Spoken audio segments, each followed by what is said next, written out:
Greetings internet peopleoids, Darkly Dave here again. This is going to be a quick video talking about the red-purple attraction scale. It's another spectrum one, that's it here.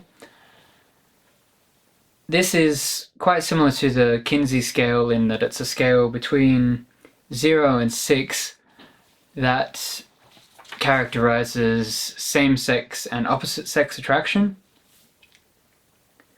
which is still kind of problematic in that it doesn't take into account non-binary identities, etc. But just bear with me here.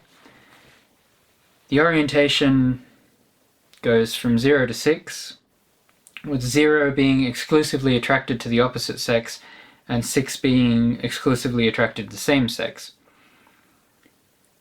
But as you can see, there's also, well, you might not be able to see, there's letters from A to F, A being aromantic asexuality, which is an experience of no attraction besides friendship and or aesthetic attraction. So you can still find people physically appealing, but not sexually so. And you don't really fall in love, in a sense. It's not to say that you're a cold, emotionless being. The B is romantic asexuality, which is not interested in sexual relations whatsoever, but open to romance, touch, or bonds stronger than friendship. So not really interested in long-term relationships, but able to be physically close to people. C is tertiary sexuality, which is experiences no sexual attraction, but willing to do it for other reasons such as children, pleasing their parents, etc. So sex under obligation, but not for pleasure. D is secondary sexuality, may develop lustful feelings over the course of a relationship, but not at first.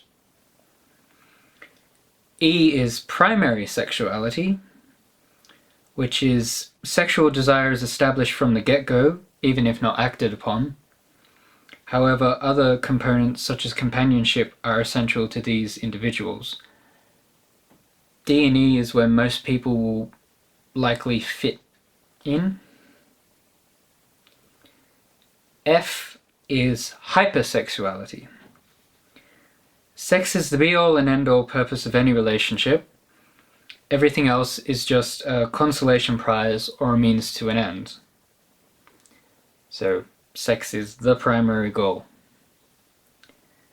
To recap with the orientation numbers, 1 is mostly attracted to the opposite sex, 2 prefers the opposite sex, but is also attracted to the same sex, 3 is equal attraction, or characteristic true bisexuality, but bisexuality can fit between numbers 1 and 5, really.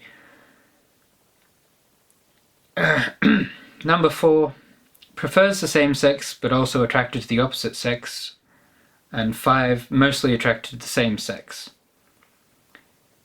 Now before you ask, I'm an E3. I am attracted to genders like mine and not like mine. Doesn't really matter to me what you've got in your pants, provided it's not carnivorous reptiles. And I do find sex to be rather important, but it isn't the be-all and end-all for me. So yeah, that's a quick recap on the red to purple scale. Hopefully it was interesting enough. One book that is fantastic for talking about this subject, along with the subject of gender identities and moving beyond the binary idea of just men and women. You know, there's a whole plethora of us out there. I mean, personally, I'm mostly a cis male. I do have some androgynous tendencies and am happiest when expressing myself androgynously. But the book I was going to talk about is The ABCs of LGBT by Ash Hardell, can find them on Twitter under the handle Ash Hardell, and they have their own YouTube channel, which I will link in the description below. Go check them out. They're really cool.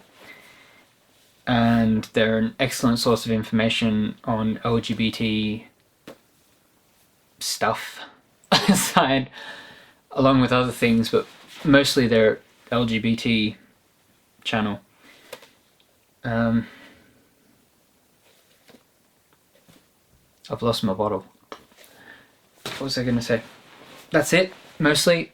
Also, if you can still get it when this video goes up, the National Geographic has just done a special issue on the gender revolution, or the shifting landscape of gender, which is also an excellent magazine to annoy all those aunts and uncles that it's only a man and a I don't know why they're American, because these ones aren't, but it's the whole magazine right the way through talks about gender concepts around the world and how they're shifting, and there's a lot of primary sources, interviews and stuff from different people, including Avery Jackson, who is is part of the reason that that issue caused such a stir with all the conservatives, because they're parading these mentally ill children, who aren't mentally ill, by the way, and forcing them into their gender ideologies and all the other shit they come out with. Anyway, I'm going to leave this here. I hope you enjoyed the video. If you did, feel free to hit the like button. My name up here is a link to my channel if you're on a desktop computer like me and you're a dinosaur. I haven't sat down and worked out how the annotations with the function with mobile phones work. I'll probably do it in the next video or a preceding one after that. There's videos over here you can check out, and thanks for watching. Links to Twitter and Tumblr below, and I'm going to leave you now. Bye!